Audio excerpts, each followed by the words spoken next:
Yeah, glad to be back. Back at practice today. Had a good one this morning. Guys were energetic. Practiced a lot of energy today. Had a good focus. Excuse me about us, and really, excuse me. I followed that up. Had a good one today. We had probably even better one on Sunday, which I was encouraged. Following a night game, typically guys are pretty worn out, so it was good to have two good practices. To start the week off. I feel like our guys are, to be week, I guess 9 of the season, game week 8 for us. They're in a good spot mentally. It seemed like they're pretty fresh, and I know they're excited to, go play against a good West Virginia team this Saturday. So again, kind of looking forward to finishing the week off and having a heck of a practice on Wednesday and recover a little bit on Thursday and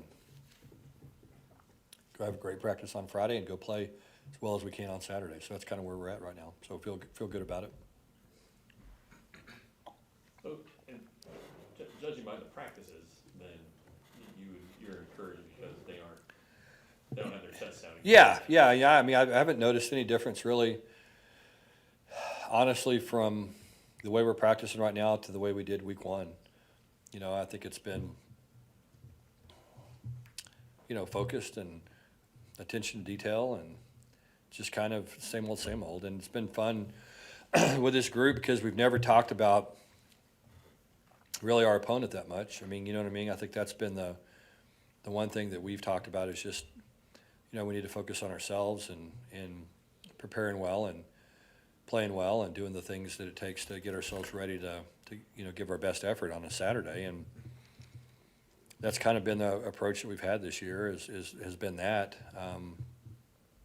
They know West Virginia's a good team. I mean, we haven't beat them in a long time. I think since 2017, if I'm not mistaken. So it's been a number of years since we've beat West Virginia. And so I don't know that anybody on this team has beat West Virginia.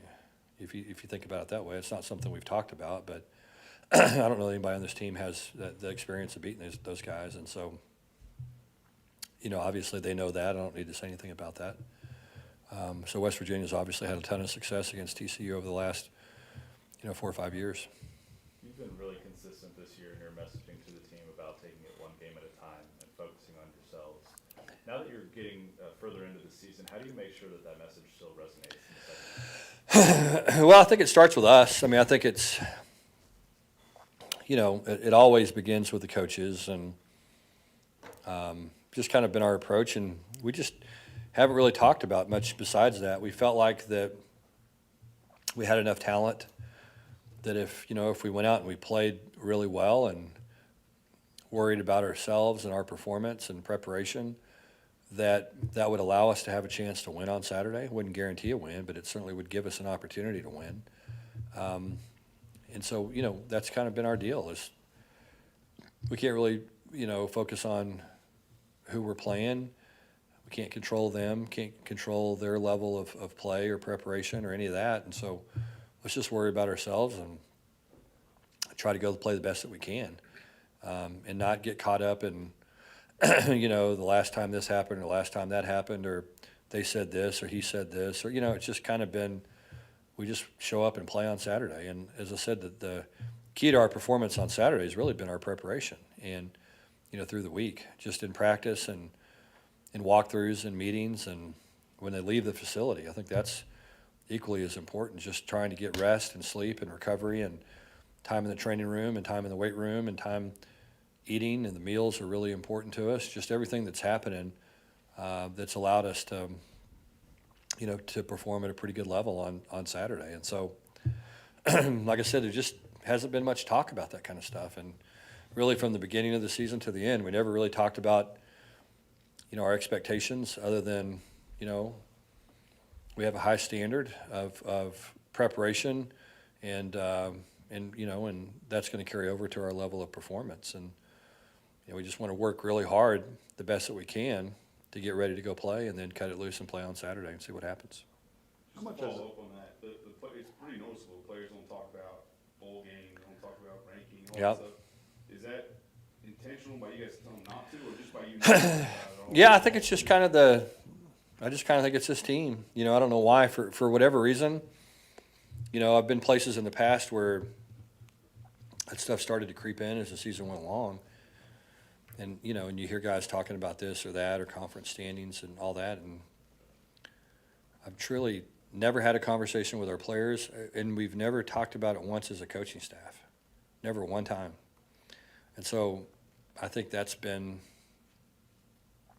kind of the cues that everybody's picked up on. You know, it's just been, hey, look, let's just worry about ourselves. And, you know, and it's everything's always one game at a time, and it's lame, but it is. I mean, why would you start worrying about this or that, or, you know, I mean, because really you don't have any control over who's going to win or, you know, somebody else and what's going on with them. And so you just got to focus on yourself and do everything you can do to put yourself in a position to play well.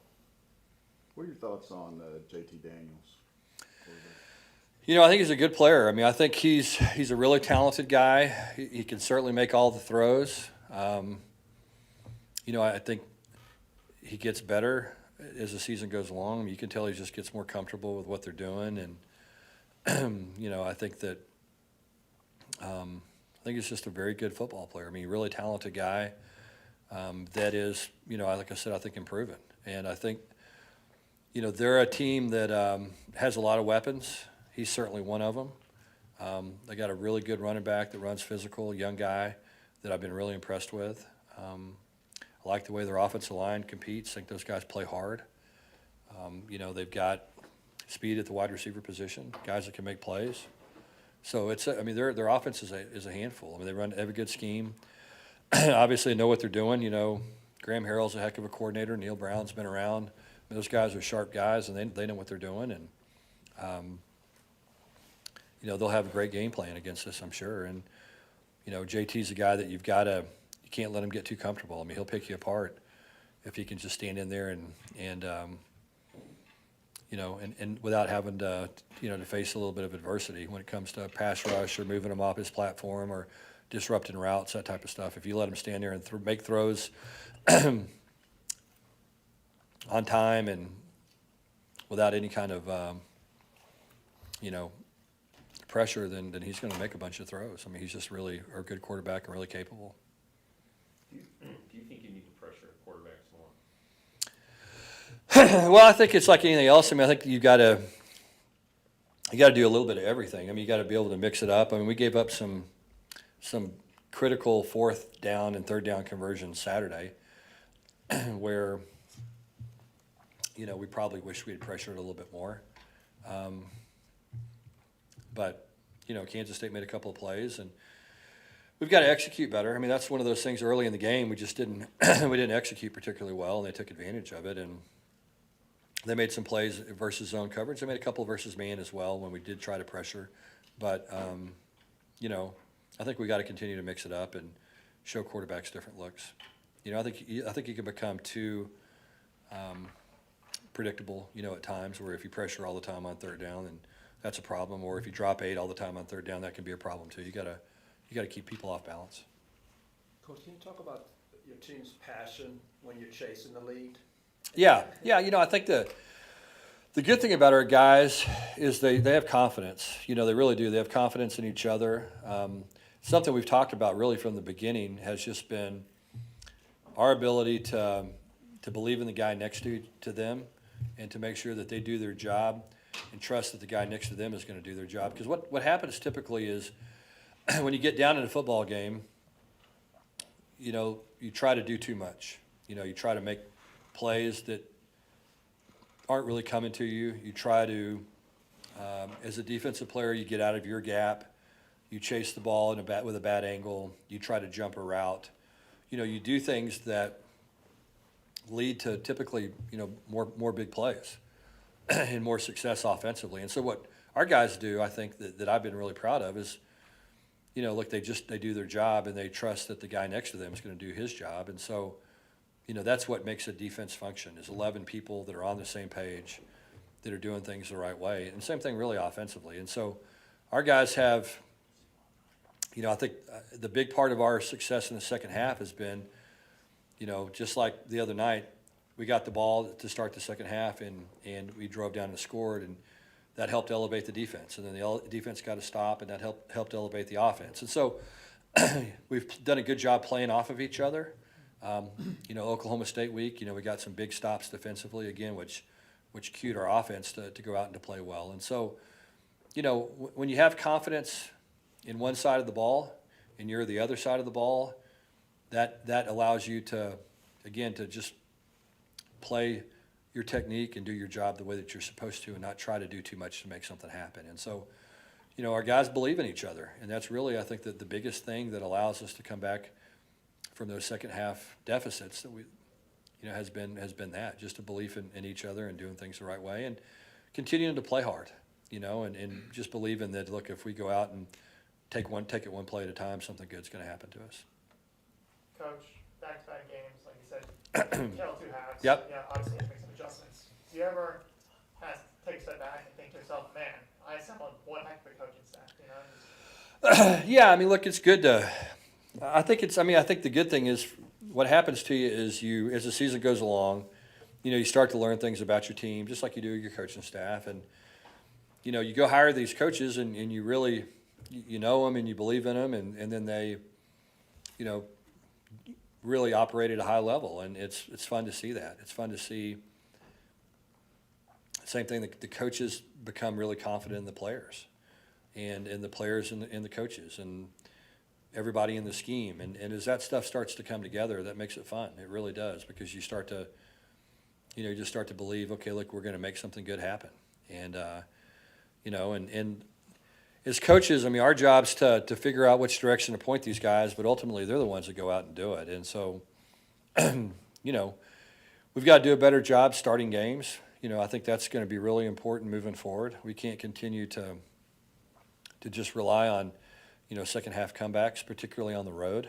That's a hard thing to do. And so we're going to need to start better this Saturday for sure than we have the last couple. We get into a hole, like we have the last 2 weeks, it'll be hard to get out of this week, just especially playing on the road and, the emotion of the game and all that.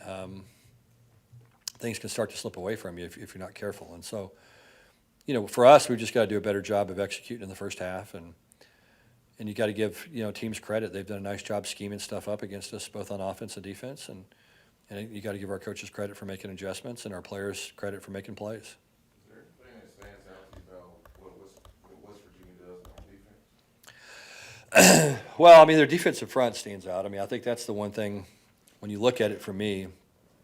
They're going to show you a bunch of different looks. I think that's one thing that you're going to see. You're going to see a ton of coverages. You're going to see the secondaries moving around constantly. Typically when the ball is snapped, it's going to be something different than what it appeared to be. And so that's always creates problems, when you get a defense that's like that. It's hard to get a beat on them. And then again, their front to me is active and physical and really plays with an edge. And I think that's, kind of sets the tone for their defense, really. They got a lot of good defensive backs, athletic guys, that can run and make plays on the ball. That's one thing that you notice. There's guys that, when the ball's in the air, they're making plays. They're covering ground, and they're doing some good things to, create turnovers. And, and again, they're athletic defensively. That's what stands out probably as much as anything else. Coach, that idea about their front. You've seen 2 really good defensive fronts the last 2 weeks. Yeah. What has impressed you about the offensive line these last couple of weeks? Well, I think it's just been kind of the way that they've persevered, really, and how physical they've become as the game's gone along. I think that stood out certainly the last 2 weeks is just, I think they've been able to wear people down a little bit, and that's a sign of a good offensive line. Is when you can consistently, take control of the game in the second half, and we feel like we've been able to do that the last couple of weeks. This will be a big challenge for us to try to do that on Saturday. Coach, on Saturday, Kendra Nord credited the offensive line for his performance, but today Alana Lee credited Kendra for the performance. Yeah. What does that say about the team? Yeah, I think that's what you want. You want you want guys to give credit to other people, and I think that shows that you have a good culture, and that's again, that's the most important reason I think that we've had some success this year has just been the culture of our players and their attitude and their work ethic, and they really like each other and enjoy playing for each other. And I think that's, that it's hard to put a value on how important that is because it's really, really, really important. And there are some teams that have a lot of really good players that don't really value each other, and and they have problems. And they're not playing to their potential. And so that's what makes this group fun is the guys like each other, respect each other, feel committed to each other in terms of the way that they work and the way that they handle themselves off the field and the things that they do when they leave this building. All those things add up. And so when you have a player-led team, which this team is really that way, and you got mature guys that are some of your best players that are in leadership positions, that makes it a lot of fun to be around a program and a lot of fun to be around the players, and typically, ends up being a good team. Do you ever pause to reflect on what an incredible job you've done, you and your coaching staff coming over here with kids that you didn't necessarily recruit and put them in the top 10?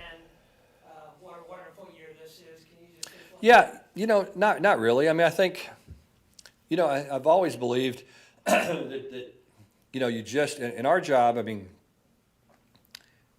we just have such a small amount of time to do so many things during the week. And so, you try to enjoy the game on Saturday. I mean, you really do. You go home and you kind of try to enjoy it.